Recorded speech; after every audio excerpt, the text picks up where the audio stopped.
Hello friends, मेरा नाम है शाश्वत और आप देख रहे हैं होम ट्रिक्स यूट्यूब चैनल। दोस्तों, क्लास 10th वालों के लिए एक बहुत ही अच्छा वीडियो आप सभी के लिए लेकर आ चुका हूं। क्लास 10th के इस वीडियो में हम बात करेंगे क्लास 10th सामान्य हिंदी के वेरी इंपॉर्टेंट पद्यांश की। तो वेरी इंपॉर्टेंट पद्यांश से आपका इस वीडियो में आपको एकदम क्लियर कर देने वाला हूँ। तो वीडियो में एकदम एंड तक ही बने रहें। और वीडियो का PDF अगर आप डाउनलोड करना चाहते हैं तो इस वीडियो का PDF मैंने अपने डिस्क्रिप्शन में टॉप पर दे रखा है। टॉप पे आप चले जाइए, आपको डिस्क्रिप्शन में मिल जाएगा। तो वीडियो को कहीं भी छोड़कर मत जाइएगा, बहुत ही ज़्यादा इंपॉर्टेंट वीडियो है। नए मेहमानों से एक रिक्वेस्ट करूंगा, जितने भी नए मेहमान आए हैं हमारे इस वीडियो पे वो तुरंत चैनल को सब्सक्राइब करें, साथ ही साथ बेल नोटिफिकेशन ज़रूर दबाएं। दोस्तों, आपका गद्यांश आपके सामने दिया गया है। चैप्टर का नाम है ममता। काशी के उत्तर में धर्मचक्र विहार ... स्त्री पाठ कर रही थी। ठीक है, ये आपको एक पद्यांश दिया गया है। इस पद्यांश को पढ़ने के बाद में आपको दिए गए प्रश्नों के उत्तर लिखने हैं। ठीक है, पहला प्रश्न आप सभी के लिए, प्रस्तुत अवतरण के पाठ और लेखक का नाम लिखिए। दूसरा, रेखांकित अंश की व्याख्या कीजिए। तीसरा, स्तूप के अवशेष की छाया में स्त्री क्या पढ़ रही थी, उसका अर्थ लिखिए। और चौथा, पंचवर्गीय भिक्षु कौन थे, ये गौतम से क्यों और कहाँ मिले थे। और पांचवा क्वेश्चन है, धर्मचक्र कहाँ स्थित था। तो इन पांचों क्वेश्चन के आपको 10 नंबर दिए जा रहे हैं। ठीक है, तो आपको पहले क्वेश्चन का आंसर लिखना है। संदर्भ, प्रस्तुत गद्यांश गद्यावतरण हमारी पाठ्यपुस्तक हिंदी के गद्य खंड में संकलित ममता नामक कहानी से उद्धृत है। इसके लेखक का नाम श्री जयशंकर प्रसाद है। ठीक है, अब हम रेखांकित अंश की व्याख्या लिखेंगे। ठीक है, श्री जयशंकर प्रसाद जी का कहना है कि काशी भारत का पवित्र तीर्थ स्थल है। इसके उत्तर में सारनाथ है, जहाँ बौद्ध भिक्षुओं के बौद्ध विहार टूटकर खंडहरों में बदल चुके हैं। इन बौद्ध विहारों को मौर्य वंश के राजाओं का गुप्त काल के सम्राटों ने बनवाया था।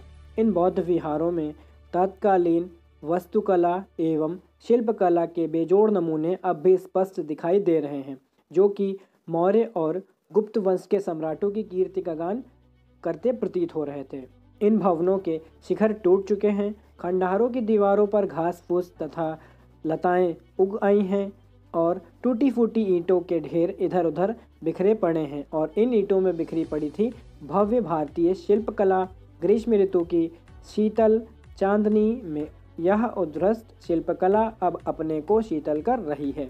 ठीक है, यहाँ तक कि प्रश्न का उत्तर आप लिखोगे, फिर सा वाले प्रश्न का उत्तर लिखोगे। यानी कि पहले प्रश्न सा का पहला क्वेश्चन है, स्तूप के अवशेष की छाया में दीपक के प्रकाश में बैठी एक स्त्री पाठ कर रही थी।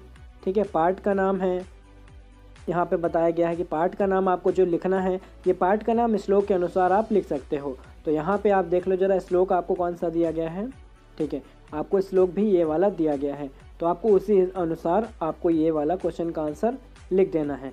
फिर उसी के अनुसार आपको सेकंड क्वेश्चन का आंसर लिख देना है और तीसरे क्वेश्चन का आंसर लिख देना है। ठीक है, इन तीनों का आंसर आपको सेम इसी प्रकार से लिख देना है। तो इसी प्रकार जब आप लिख लोगे तो आपको 10 नंबर यहाँ पे कंप्लीट मिल जाएंगे। और अगर आप ये पद्यांश आपकी किताब में नहीं ढूंढ पा रहे हो तो आप इसका PDF डाउनलोड कर लो। PDF मैंने डिस्क्रिप्शन में दे रखा है, तुरंत आपको मिल जाएगा डिस्क्रिप्शन में सबसे ऊपर वाले लिंक में। चलिए दूसरा वाला पद्यांश आपको समझा देता हूँ।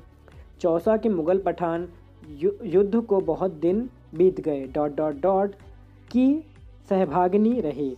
ठीक है, यहाँ तक कि आप देख ले, ये आप अपनी क्वेश्चन बैंक या फिर अपनी NCERT की किताब में देख सकते हो। पहला क्वेश्चन है आपका, प्रस्तुत अवतरण का हमें संदर्भ लिखना है। दूसरा, रेखांकित अंश की व्याख्या करनी है। और तीसरा जो कमेंट है वो है हमारा, मुगल पठान युद्ध से क्या आशय है, यह किनके बीच हुआ था।